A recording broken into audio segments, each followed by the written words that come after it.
మా గోమాతలు ఏం పేరు శంకర? రుక్మిణి. రుక్మిణి గోమాత అన్నమాట.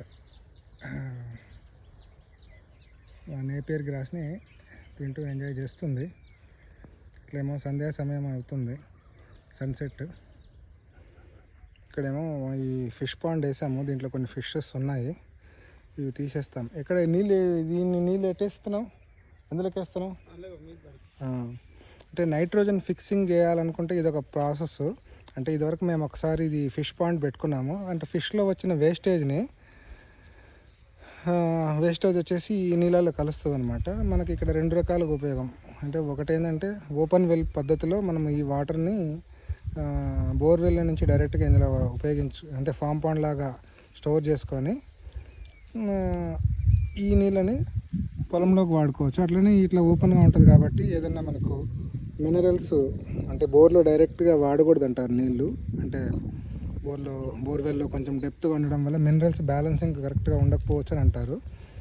ఇప్పుడు ఇలా ఓపెన్ వెల్ పద్ధతుల్లో లాగా మనం క్రియేట్ చేసుకోవడం వల్ల ఏంటంటే నైట్రోజన్ ఫిక్సింగ్ అంటే కొన్ని మినరల్స్ అన్నీ కొంచెం సెడిమెంటేషన్ అయిపోతాయి, అంటే కిందికి వెళ్ళిపోతాయి. అట్లనే ఇందులో మనం ఫిషెస్ కనుక వదిలితే దానికి కొంచెం నార్మల్గా సేంద్రియ పద్ధతులు అంటే ఆర్గానిక్ లాగా వరి పొట్టు అలాంటి చెక్క పిండి అలాంటివి ఇచ్చుకుంటా ఉంటే మనం చేపలు కూడా పెరుగుతాయి. అట్లా మనకి ఉపయోగంగా ఉంటుంది. అలానే చేపల నుంచి వచ్చే వ్యర్థాలతో ఆ వాటరు సారవంతమైన వాటర్ ఉంటుంది కాబట్టి ఈ వాటర్ని మనము ఇక్కడ ఉపయోగించుకోవడం వల్ల అన్ని రకాలుగా అంటే ఇదేంటంటే ఇంటిగ్రేటెడ్ ఫార్మింగ్ అంటారు. అంటే తెలుగులో ఏమంటారబ్బా, సో ఇంగ్లీష్లో అయితే ఇంటిగ్రేటెడ్ ఫార్మింగ్ అంటారు. సో ఒకదాని మీద ఒకటి డిపెండ్ అవుతుంది అనమాట. అంటే ఫిషెస్ వాటర్ వచ్చేసి దీనికి ఉపయోగపడుతుంది. అలాగే మనకు ఈ ఫాడర్ని నుంచి కూడా ఫిష్ ఫీడ్ తయారు చేయొచ్చు. యాక్చువల్గా ఫాడర్ని కొంచెము పెల్లెట్స్లో యూజ్ చేస్తారు.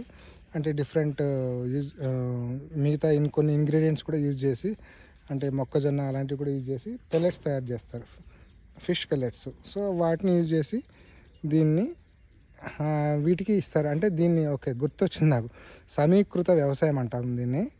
అంటే ఇది ఇక్కడ సైకిల్ కంప్లీట్ అవుతుంది అనమాట. అగ్రికల్చర్లో ఫిష్ నుంచి వచ్చే వ్యర్థాలని మొక్కలకు ఉపయోగించవచ్చు, మొక్కల నుంచి వచ్చిన ఫాడర్ గ్రాస్ని కానీ లేదంటే వాటి నుంచి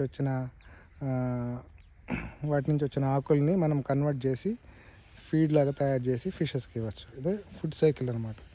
ఓకే, ఇది సమీకృత వ్యవసాయం. నేను నా సహజ పద్ధతుల్లో మా పొలంలో ఇలా సమీకృత వ్యవసాయం చేసుకోవాలనేది నా డ్రీము.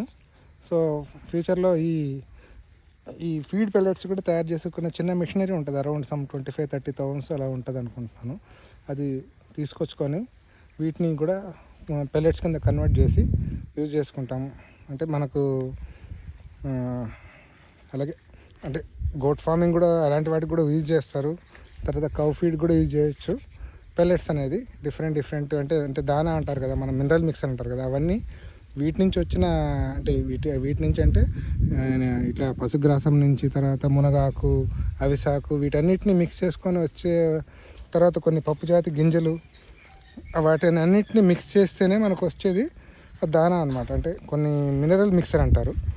సో అలాంటివి ఉపయోగించుకున్నప్పుడు మనకు సేంద్రియ పద్ధతిలో తయారు చేసుకుంటాము. అట్లనే ఒకదాని మీద ఇంకోటి డిపెండ్ అవుతుంది అనమాట. అంటే మన ఫామ్లోనే ఒక ఫుడ్ సైకిల్ అనేది తయారవుతుంది. ఓకే, థ్యాంక్ యూ అండి, నమస్తే.